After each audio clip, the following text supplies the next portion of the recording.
UP में वाराणसी के लहरतारा स्थित सनबीम स्कूल में क्लास 3 की बच्ची के साथ रेप का मामला सामने आया है।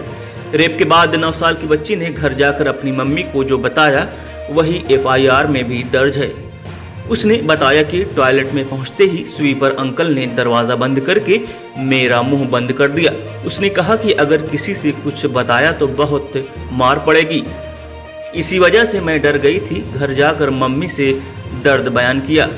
एफआईआर के अनुसार बीती 26 नवंबर को बेटी सुबह करीब 7 बजे घर से स्कूल के लिए निकली थी। दोपहर 1:30 के करीब बेटी घर आई। घर आते ही अपनी मां को देखकर वह रोने लगी और बताई कि जिस फ्लोर पर उसका क्लास है वहां टॉयलेट नहीं है, इसी वजह से दूसरे फ्लोर पर स्थित एक टॉयलेट में उसे जाना पड़ा।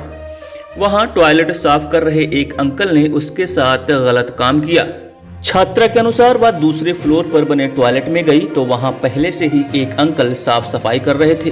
उन्होंने पूछा कहां जाना है तो छात्रा ने बताया कि टॉयलेट जाना है। इस पर अंकल ने कहा कि इधर आओ और इस टॉयलेट में जाओ।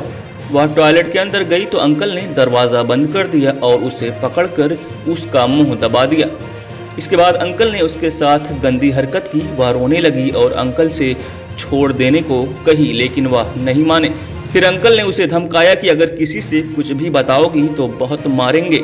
इस वजह से वह और भी डर गई और स्कूल में किसी से कुछ कहने की उसकी हिम्मत नहीं हो पाई। छात्रा के पिता के अनुसार उनकी बेटी के साथ हुई दरिंदगी की जानकारी उन्हें अपनी पत्नी से मिली। पत्नी के मुंह से सब सुनकर वह सन्न रह गए।